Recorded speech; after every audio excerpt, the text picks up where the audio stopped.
I know this isn't the big topic anymore because Minecraft movie came out less than a week ago, and in like internet years, that's like 90 freaking years. The thing is old. The thing is dead. The thing is buried. But I want to take the time to let that movie really meld with my brain, you know? To let my initial thoughts mature. To really let it soak in, you know? Now that that's happened, I have some thoughts. There are some light spoilers in here, but don't worry, I'll tell you ahead of time, and they'll look like this. Wee woo, spoiler alert! To be honest, they're barely even spoilers, even at that. Just so you know, and I'm completely covered, you've been warned. Now, I promised you guys a long time ago that I would do this review, and to be honest, I did not expect the review to go the way it's gonna go. I'm just putting that out there. I did not expect myself to have these opinions about this movie, but I do, so let's talk about them. There is so much bad in this movie. The movie is bad, and by no means am I saying it's good, by no means, but I had a really good time. I had so much fun. Now, I am going to talk about the bad, but first I need to talk about the good. Emma Myers. There's no secret out there that I'm an Emma Myers fan. There's no secret, okay? I mean, just look at this picture for 3 seconds. Okay, now you understand. Emma Myers for me was the best part of this movie. The way she cared for her brother, was a loving sister, you know, tried to become like an early parent to him. It was just so heartwarming the way that she treated her brother. Even when he literally ruined her life, she just wanted what was best for him. And that just warmed my little heart inside. Emma Myers is so good. She's the movie, I sidetracked, sorry. It happens. I mean, come on. The movie was gorgeous. The movie was gorgeous. I mean, look at the trailers alone. You can tell that it was going to be a pretty movie, but I was not ready to watch this movie. All the places were unique. The colors were vibrant. All the places were pretty, and I genuinely just loved the way that the film looked. Sure, at times, it was very apparent that there was green screen. Especially at the end of the movie, I felt like I was just staring at a green screen. It was bad. But, all in all, gorgeous visuals. Dopamine through your brain, every single scene. It looked great, generally. You know those YouTube shorts where like realistifies like water physics, but you know it's just a 3D render? It reminded me of that. Especially when he released the water bucket onto the ground. You know what I'm talking about. You've seen it, I promise. Like, I didn't hate the visuals, but literally everything just looked so tasty. I just wanted to sink my teeth into everything. Literally everything. I'm not Wilbur Soot. Now we do have to talk about the elephant in the room. Jason Momoa. I don't like Jason Momoa, and you know that, okay? I've talked about it before, like this clip right here. I don't think he can act, and people only like him for this. I still stand with that. But unfortunately, I really liked his character in this movie, and I hate to say that, but his character was actually kind of good. I enjoyed it. I mean, he was a cringe fest, first of all. He was an idiot, absolute moron, terrible person. But because his character was so dumb, you couldn't help but laugh at his idiocy because he was so stupid. And honestly, the idiocy and the cringe fest is kind of what carried this movie. So Jason Momoa's character, Garrett the Garbage Man Garrison, he was kind of an icon.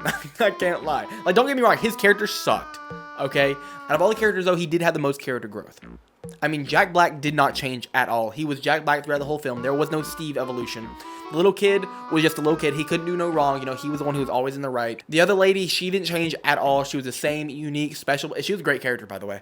Unique person, if you never changed. Emma Myers is literally perfection already, so you can't really grow and have character growth from perfection to perfection if you're already perfect, because it's Emma Myers, and she was just a wonderful character.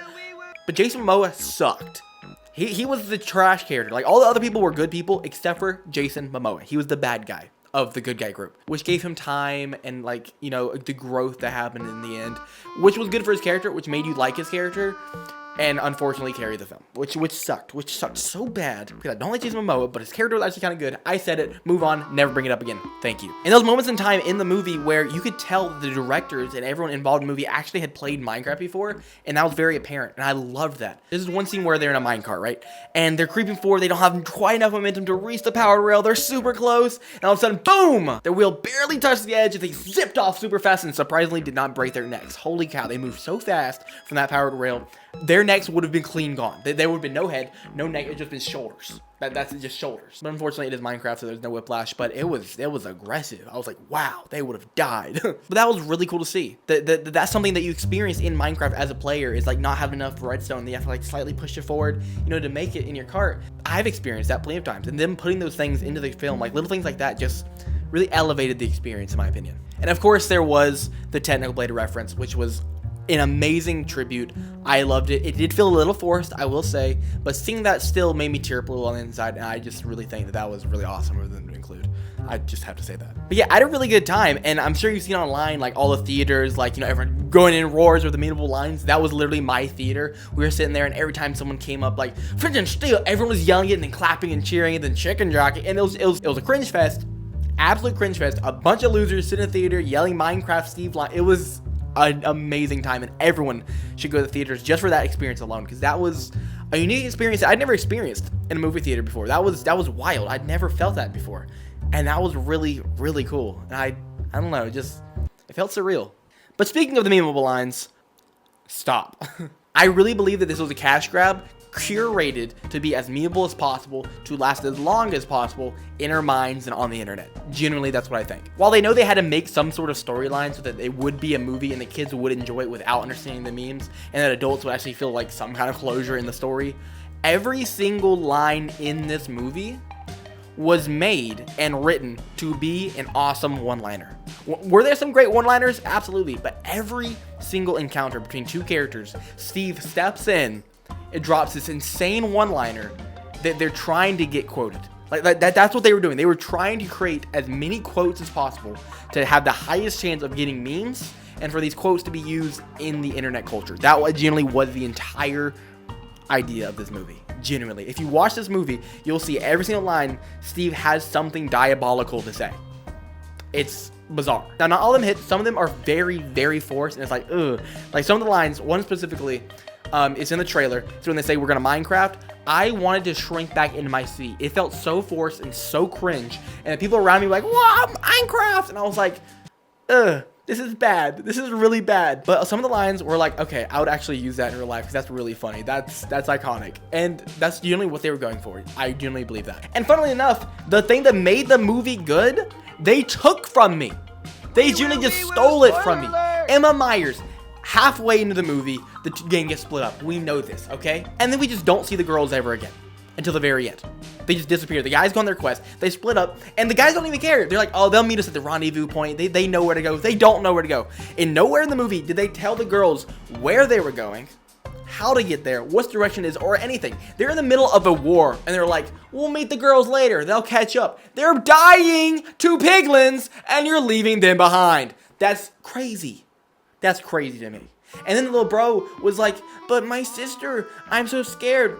I hope she's there at the rendezvous point. They get to the rendezvous point. They don't even mention that the girls aren't there. They just go on with the mission without them. And then in the mission, they don't even do the mission. Okay, they say the mission they're going to do. They're like, all right, this is the plan. We're going to do this and this and this. And then they do the mission, and it's completely different on what they planned. It's like they had two different ideas of where the storyline they wanted to go. They're like, I like the way this sounds on a plan sheet, but I like the way this looks on screen. So let's do this, which honestly was terrible. The way that they went into this I'm trying not to spoiler here, but the way they did the mission was so boring. They could have done this so many different ways. They decided to go the most boring, least funny way possible and turn it into a musical. It was so lame. I was so disappointed. Like, this is the worst part of the movie. First of all, Emma Myers isn't there, and nobody cares, apparently. And then also, you're going to do the mission that you didn't plan on doing, and then you're going to do it the worst way possible in that scenario. Like, it was so bad. Worst part of the movie, for sure. It was so upsetting. I just don't understand how they didn't care where the girls were. Like, hopefully they didn't die. I don't know. Like, what? It's Emma Myers, dude. Love of my life. Well, like, maybe they couldn't afford to pay all 5 actors for the entire movie, but Emma Myers, just so you know, I would pay anything for you, okay? Just know that. If you're watching this, Emma Myers, I would pay the fee. I would do it. I would. Got you. Let's cut that out. That was cringe. Let's complain. This is a big spoiler alert, so big spoiler in 3, 2, 1. He died! A character died in the movie. And it was so upsetting. They were like, oh my goodness, please don't do it. You're gonna die. I must do it. No, you're gonna die. He freaking dies. He did. He died. And they're like, oh, he's dead now. Moving on. They literally didn't mention it again. He literally died. They're like, no, he's dead. And then they didn't mention it again. It literally cut away immediately. It cut away immediately. And then they never mentioned it again. It wasn't even brought up. They're like, all right, next mission, I guess. He's freaking dead. Moving on. Here's my tier list of all the characters in the movie and how I rank them. I think this is a decent tier list. The little boy, he did have a speech impediment, so that definitely hyped him up on the tier list a little bit. I did appreciate that because, you know, inclusivity, you know, me too, man. I can't speak on my lisp. So that was nice to see that someone with a speech impediment was in the movie, even if he was hard to understand. Now I understand what people complain about me. But at the end of the day, the movie was fun. I enjoyed it. I laughed out of cringe a lot, and I definitely think everyone should go to the movie theater just for the experience alone. I really enjoyed it. But I generally think that my plotline for the movie that I put in that one video right here, I think it was better. Generally, I think mine was better. So, yeah, cast me as the director for the second film. Another Minecraft movie. Let's do it. Let's run it. I got great Minecraft stories. Like, imagine this. We go to the nether, right? We eat the nether wart. We turn into zombie piglin, but then we're undercover spies in the bastion. I think it'd be great. Emma Myers can fall in love with my character, and then we can like get married, and it'd be great. Anyways, subscribe. Have a great day. Thank you very much. Watch the Minecraft movie. It's an experience for sure.